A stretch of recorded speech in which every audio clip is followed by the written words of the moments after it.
The room was dim, the low hum of ventilation the only sound breaking the silence.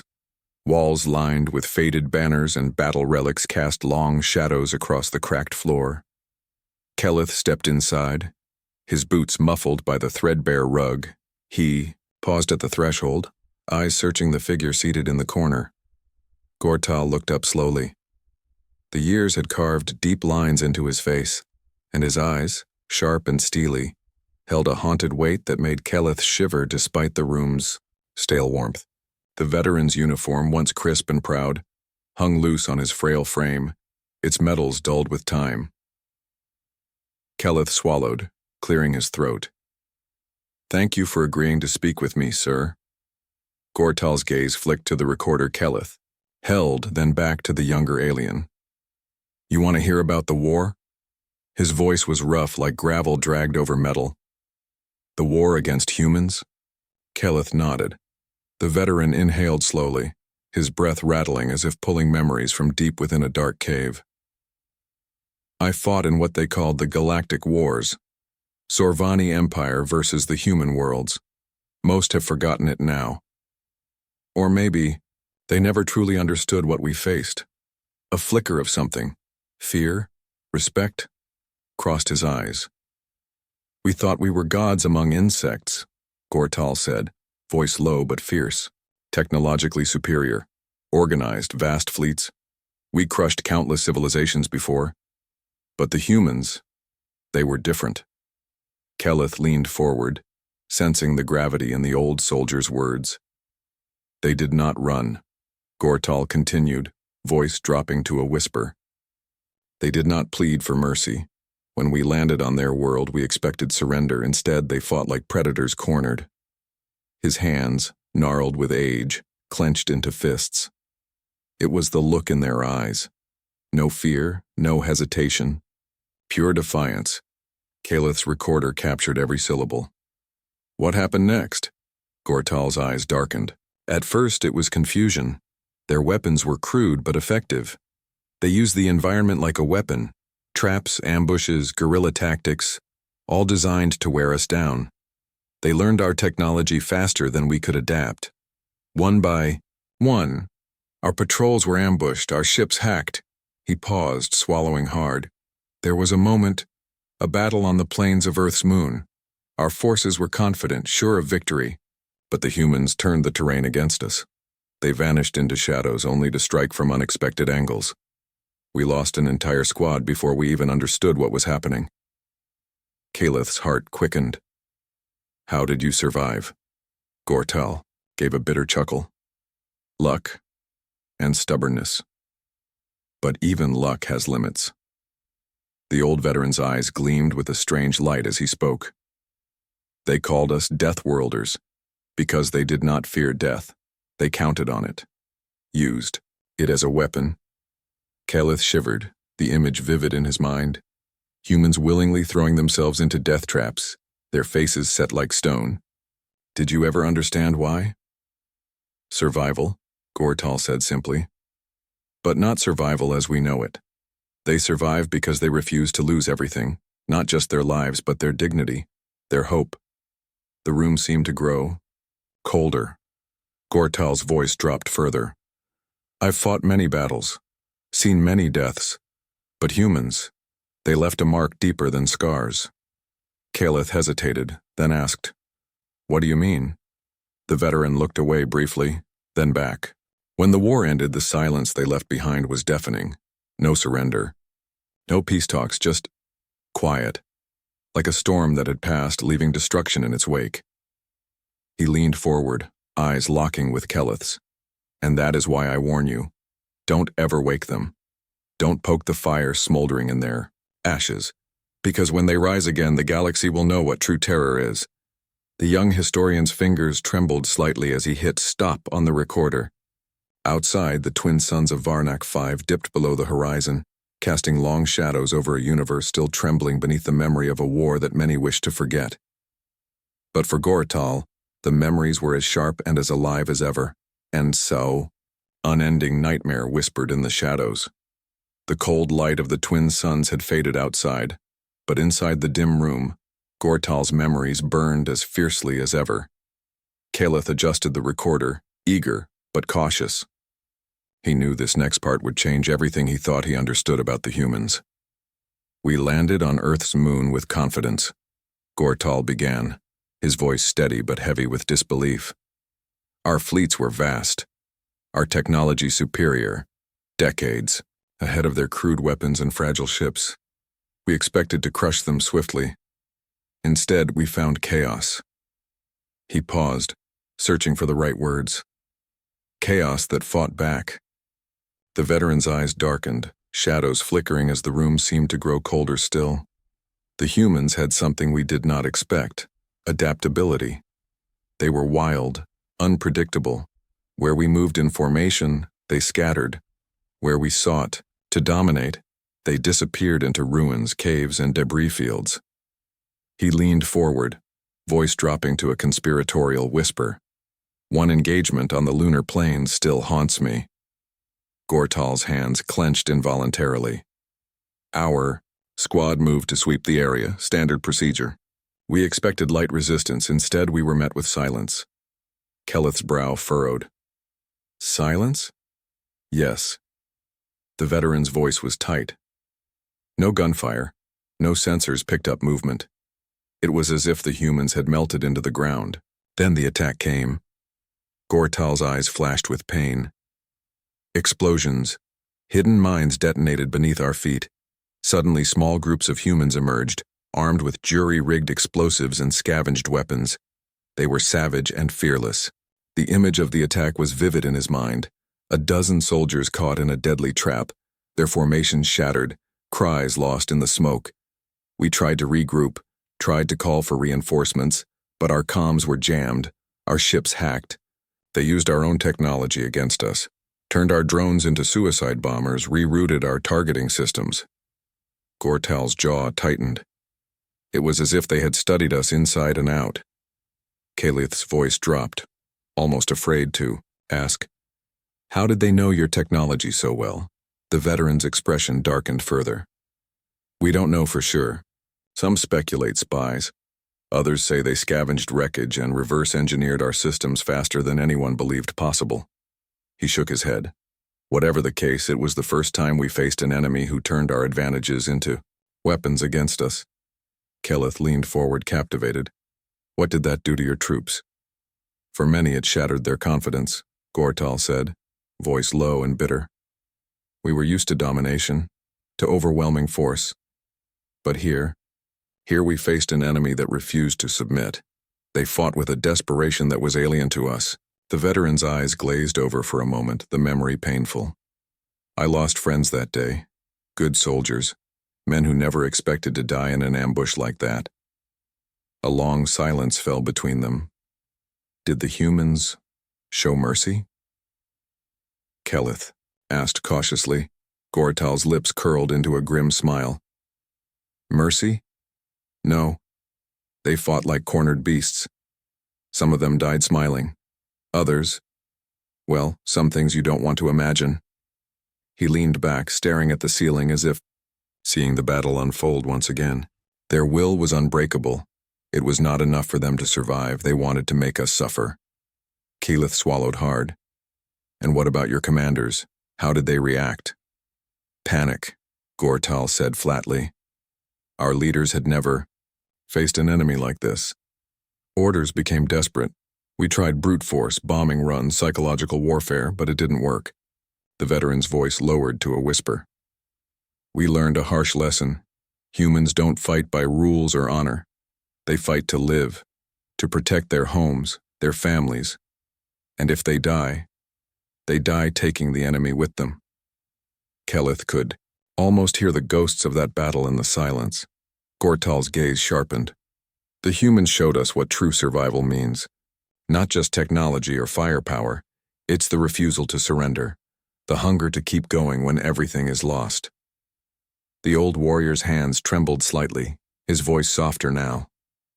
"That day we lost more than men. We lost certainty. We realized the war ahead would be unlike any we'd fought before." Caleth's fingers hovered over the recorder. "Did you ever see humanity's leaders? How did they manage such fierce resistance? Gortal shook his head. No one knows much about their leaders. They were shadows, commanders hidden among fighters, voices in the chaos. Sometimes we caught rumors of their calls, strange slogans in a language we barely understood. But their strength was not in generals, it was in every soldier, every citizen. He paused, eyes piercing Keleth's. That is what made humans terrifying. Their entire species was a weapon, and they wielded it without mercy. The room fell silent, save for the soft beep of the recorder. Outside, distant stars blinked, cold and indifferent. But inside, a war that should have been long forgotten lived again, in the words of a veteran who had seen humanity's true face.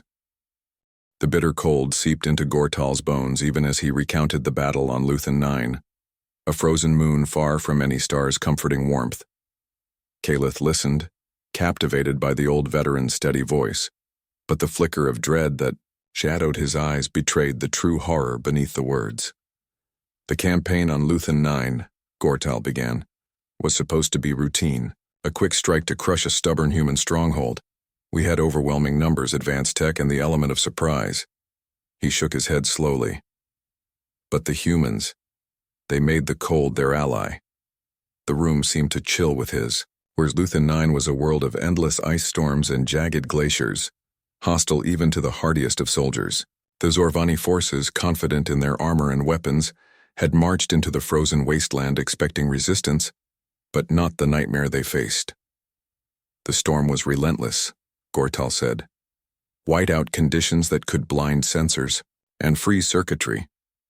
But the humans didn't falter. They melted into the blizzards like shadows, vanishing into the storm itself. Caleth's eyes widened. How did they survive such conditions? Gortal's lips pressed into a thin line. They adapted.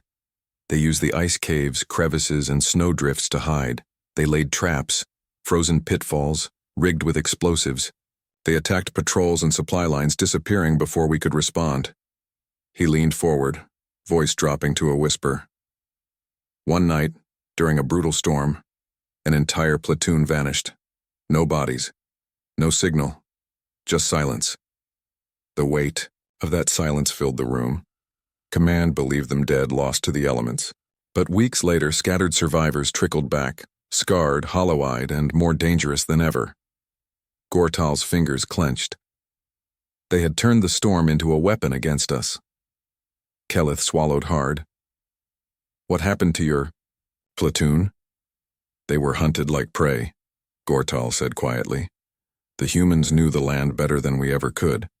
They set ambushes using the storm's fury as cover. Our men were picked off one by one. Snipers hidden in ice caverns, hit squads striking from above and below. A shudder ran through the veteran's frame. The psychological toll was devastating, he said.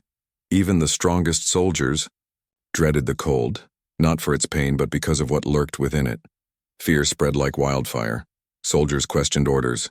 Some broke down, refusing to move forward. Keleth's voice was soft. Was there any hope? Gortal's eyes glistened with something like sorrow.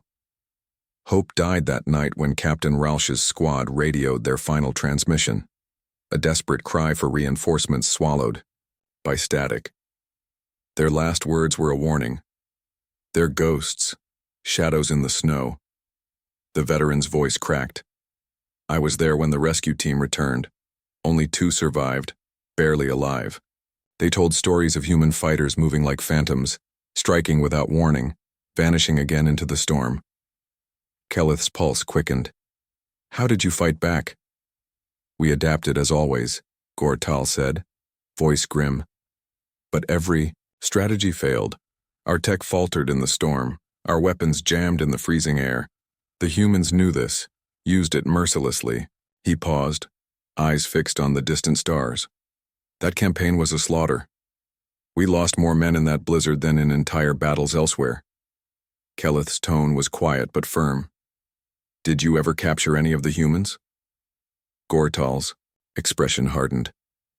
Those we captured, they were as unyielding as the storm itself, silent, defiant. They never revealed their plans or numbers. The veteran's voice lowered to a growl. Some of those prisoners tried to escape despite brutal conditions. They fought with teeth and nails, refusing to surrender. Keleth sensed the raw edge beneath the words. What did you learn from Luthen 9? Gortal's eyes locked onto Keleth's with fierce intensity. That humans don't just survive nature. They conquer it with sheer will. They don't fight fair or by any code we recognize. They become one with the environment, bending it to their purpose. He let out a bitter laugh. We called them Deathworlders because they embraced death as a tool, not an end, but a weapon to break us. The room grew still as Gortal fell silent, the weight of his memories settling like snowflakes in the dark. Keleth broke the quiet, voice trembling slightly. And yet you survived. Yes, Gortal said, voice low but resolute. Because we had no choice. But every day on that frozen hellscape taught me one truth. When humans fight for their homes, they are unstoppable. The historian's recorder clicked softly as he reached to stop the session. Outside, the cold winds of Varnic 5 howled, but inside the dim room a deeper chill lingered, the chilling echo of a war where the enemy was more than flesh and blood. It was the relentless spirit of a species that refused to die. The room seemed to grow heavier as Gortal leaned forward, his eyes narrowing with a mix of exhaustion and disbelief. Keleth sat still, the recorder's red light steady between them, capturing every word. We thought capturing humans would break their spirit, Gortal began. We believed that once shackled and interrogated, they'd crumble, that their will would bend under our power. He shook his head slowly. We were wrong. Keleth's breath caught. How so? The veteran's voice dropped to a harsh whisper. One prisoner. A human named Callan. We had him in a high-security cell aboard our warship, surrounded by guards shackled with tech designed to nullify their strength. Gortal's hands trembled slightly as he recalled the memory. We underestimated what desperation could do. It started as a routine interrogation. Callan sat silent, eyes cold and unyielding, refusing to speak. The guards grew impatient, mocking his silence. Then one night, Gortal said, the impossible happened. Callan, with nothing but a bent metal spoon, an object meant for eating, nothing more, began to work on his restraints. The guards on duty were overconfident. They laughed at the idea of a prisoner escaping with such a simple tool. But Callan was patient. Hours later, under the cover of darkness, he slipped free. The alarms sounded, chaos erupting through the corridors. Gortal's voice hardened. He fought like a shadow, silent but deadly, no mercy. Guards fell one by one, strangled, stabbed, incapacitated. The ship's security systems were hacked from within. Keleth swallowed hard, imagining the scene. How did a single prisoner cause so much havoc? Because he knew we saw him as weak, Gortal replied. He used our arrogance against us. Every step was calculated. He moved through ventilation shafts, bypassed security protocols, like a ghost. The veteran's eyes flickered with haunted respect. By the time reinforcements arrived, he had taken control of a weapons platform threatening to destroy the entire ship. Gortal paused, voice heavy with regret. We had no choice but to send in the elite squads to contain him. The battle was brutal, more intense than many frontline fights. Keleth's voice was barely audible. Did you capture him again? The veteran's lips pressed into a thin line. No. Callan disappeared in the chaos. Some say he escaped into space. Others believe he died a martyr. But his legend spread among the prisoners, hope wrapped in defiance. Gortal's gaze darkened. That night shattered more than our security. It shattered our belief that humans could be broken. He leaned back, exhaustion evident in his posture. Our interrogators became cautious. Our guards fearful. The prisoners grew bolder, inspired by stories of escape and resistance. Keleth's eyes narrowed. Were there other attempts? Many, Gortal said quietly. Prisoners who fought their chains with bare hands, who risked death for a chance at freedom. They refused to be caged no matter the cost. The veteran's voice trembled with emotion. One day, we found the cell block torn apart, walls smashed, locks broken, prisoners gone. He looked at Caliph, eyes burning. They had no outside help, no elaborate plans, just willpower and fury. Caliph swallowed hard, sensing the magnitude of the lesson. How did your forces cope? Fear, Gortal admitted. Fear of a relentless enemy who would never submit. Our soldiers began doubting themselves. Every prisoner was a threat, every cell a trap. The silence between them was thick, heavy with the weight of unspoken losses. Gortal's voice softened. Humans don't just survive captivity, they turn it into a battlefield. He looked down, voice barely audible. I lost many friends in those breaks, men who thought they were safe behind bars, only to be caught in the crossfire of desperate escapes. Kelith's fingers twitched over the recorder. Did you ever understand why they fought so fiercely? The veteran's eyes lifted, filled with a fierce, painful clarity. Because for them, freedom was more than life itself. They would rather die fighting than live enslaved. He shook his head slowly. And that's what made them dangerous, not just their weapons or numbers, but their unbreakable spirit. Kelith nodded slowly, feeling the raw power behind the veteran's words. Gortal gave a bitter smile. We thought we were masters of war, but in those prison cells we learned what true strength looks like. The room settled into silence once more. The echoes of battles fought not on distant fields but in cold, confined spaces. A war of wills as fierce as any fought with guns. Outside, the twin suns of Varnak V dipped lower, casting long shadows that seemed to stretch into the past, dragging with them stories of defiance that refused to die. Gortal sat back, exhaustion thick in his voice as he recounted the battle that marked the beginning of the end for the Zorvani. Kelith's recorder sat between them, silent witness to a story few had ever heard in such raw detail. The humans had one final advantage we never predicted, Gortal said, eyes dark and distant, their ability to unite. The veteran's hands trembled slightly as he spoke. Despite being scattered, hunted, and cornered, humans found a way to turn their desperation into a collective strength. They communicated through coded signals, shared resources, and built alliances among tribes and factions that, on the surface, seemed disconnected. Kelith leaned in, captivated. How did they manage that under constant assault? Gortal gave a bitter laugh. When you fight, for survival you become resourceful. They used every tool, old radios, hacked transmissions, even simple lights and shadows to pass messages. The veteran's eyes narrowed. I witnessed a battle on the planet Draven IV that changed everything. He leaned forward, voice low and tense. Our forces were confident, expecting another quick victory. Instead, we faced a united human resistance, soldiers from different colonies, tribes, and factions fighting side by side, coordinated, relentless. Gortal's gaze darkened. They used hit-and-run tactics, guerrilla warfare, and psychological attacks, but what shocked us was their ability to recover quickly. Wounded were treated swiftly, supplies shared freely, and morale kept unbroken. Paused, swallowing hard. Their leaders weren't generals in the traditional sense. They were survivors, farmers, engineers, former soldiers, all stepping up when needed. And they inspired hope. Kelith's fingers tightened on the recorder. Was that the first time you saw hope in the humans? Hope, Gortal repeated, slowly, is what made them dangerous. We thought hope was a weakness, for them it was a weapon. The veteran's voice grew stronger, almost reverent.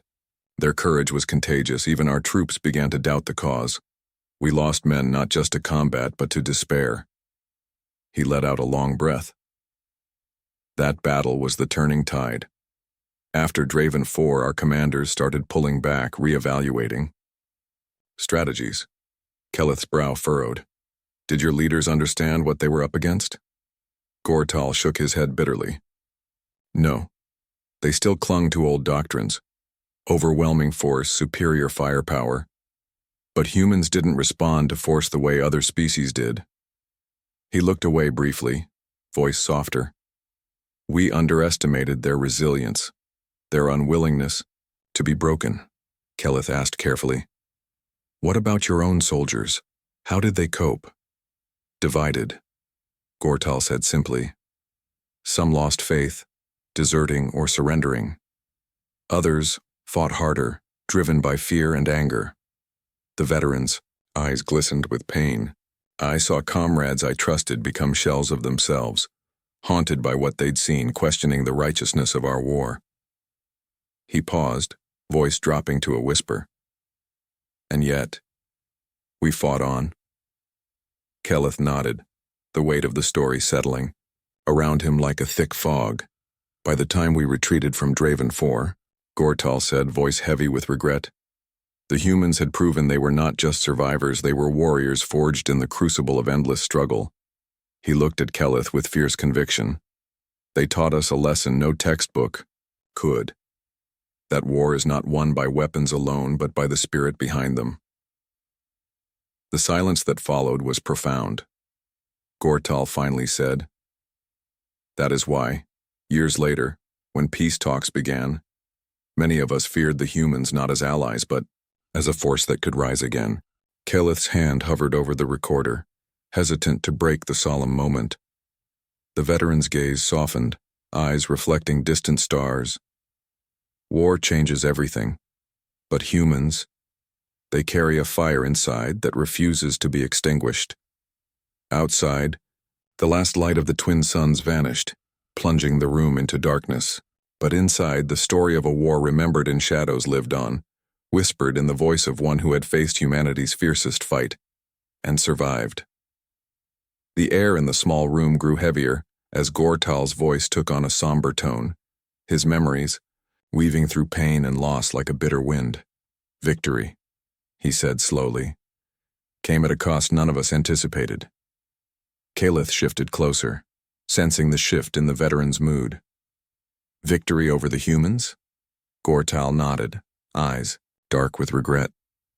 After years of brutal conflict, we finally managed to force the humans into a truce, not because we were stronger, no, their spirit remained unbroken, but because both sides were exhausted. The veteran's gaze drifted to the window, where distant stars blinked coldly. We had lost more than soldiers. We had lost hope. Our fleets were diminished, our resources stretched thin. Keleth's voice was barely a whisper. And the humans? They were battered too, Gortal admitted. Cities destroyed, families torn apart, their worlds scarred. But their will remained fierce, their hunger for survival unyielding. Gortal's fingers clenched. The peace treaty was fragile, held together by mutual exhaustion and distrust. But it saved countless lives. He looked back at Keleth, eyes burning with the weight of the truth. Yet for all the fighting, the pain, the loss, there were wounds no treaty could heal. Keleth asked carefully, what kind of wounds? Gortal's voice cracked. Wounds of the mind and soul. He paused, swallowing hard. Many of my comrades returned from the front lines hollowed out, haunted by what they'd seen, what they'd done. The veteran's eyes glistened with unshed tears. War leaves scars that no medical bay can fix. The nightmares, the guilt, the memories of friends lost too soon. Keleth sat silently, feeling the weight of the veteran's pain. Some couldn't bear it, Gortal continued, voice raw. They took their own lives. Others became distant, strangers even to their families. He shook his head slowly. Even I carry those scars. Keleth's heart ached with empathy. Did you find peace? The veteran's gaze was steady. Peace is a long journey, one I still walk. Sharing these stories is part of it. He gave a small, tired smile. Maybe by telling the truth, we honor those who didn't come home. Keleth nodded, the recorder capturing the solemn vow. Gortal leaned forward, voice firm once more. The war changed us all, humans and Zorvani alike. But it also taught us the value of resilience, the strength found in unity. and the cost of underestimating an enemy. He looked at Keleth with quiet determination. We must remember, not just the battles and losses, but the humanity we all share, even in the darkest times. The room fell silent, filled only with the soft hum of the ship beyond. Outside, the stars continued their silent vigil, witnesses to a war that had nearly consumed two species, but had also sparked something new: understanding. The flickering holomap on the table cast eerie blue shadows across Gortal's weathered face as he continued, voice lower now, edged with a strange mixture of bitterness and hope. In the darkest hours of the war, when defeat seemed certain, the humans did something none of us saw coming, he said. They reached out, not with weapons, but with words. Keleth leaned forward, eyes wide. They sent a message? Gortal nodded slowly. A single transmission, broadcast across the war-torn sectors. It was a call for peace, not from their leaders, but from a coalition of survivors. Farmers, engineers, soldiers, all united in a plea to end the cycle of bloodshed. The veteran's voice grew softer. At first, our commanders dismissed it as a trick, propaganda, but the message was genuine. It was a challenge to us all. Could we rise above the hatred? Keleth's brow furrowed. What did your leaders decide? Gortal sighed deeply. They were divided. Some saw it as weakness, others as a chance. But what surprised everyone was who stepped forward to answer that call. He paused, voice thick with emotion. A faction within the Zorvani itself. Those who had grown weary of war. We called them the Peaceborn. Keleth blinked, intrigued. Peaceborn? The Peaceborn were soldiers, scientists, and diplomats who believed the war was a nightmare with no winners. They risked everything to negotiate with the humans. Gortal's eyes shimmered with respect. It was dangerous. Many on both sides saw them as traitors, but their courage changed the course of history. Keleth swallowed hard. Did the humans trust them? At first, no, Gortal admitted, but slowly walls crumbled. Shared losses became common ground. Conversations turned into agreements. He gave a tired smile. The Peaceborn helped forge the treaty that ended the war. Keleth's voice was filled with awe. So the humans and Zorvani found peace through this alliance? Yes, Gortal said softly. But peace was fragile, like ice on a warm lake, beautiful but easily broken. The veteran's gaze grew distant. There were factions on both sides who still wanted war. Saboteurs, those unwilling to forgive. He shook his head slowly. Still, the Peaceborn's efforts showed that even after the darkest storms, light can break through. Keleth nodded slowly, inspired by the story of hope amid devastation. Gortal's voice grew firm. Remember this. It wasn't just technology or firepower that ended the war. It was the courage to listen, to understand, and to trust. He looked directly at Keleth. That is humanity's greatest weapon, their ability to hope and to unite, even against impossible odds. The room fell into thoughtful silence, filled with the weight of lessons learned and futures yet to be written. Outside, the stars continued to shine, silent witnesses to the fragile peace born from ashes and blood. Gortal's voice softened, the heavy weight of years pressing down in his words as he drew the story to its close. The war changed everything, he said quietly, eyes fixed on the distant stars visible through the viewport. But it did not break us. Nor did it break the humans. Keleth felt a profound silence settle between them, the kind that follows stories that refuse to end neatly. We learned that fighting for survival can strip away civility, but it can also forge an unbreakable bond to one's home, one's people. Gortal continued. The humans, they fought with a fierceness born from knowing what they risked losing. He gave a faint, bitter smile. And we learned sometimes too late that to underestimate an enemy's spirit is to doom yourself. Keleth pressed gently.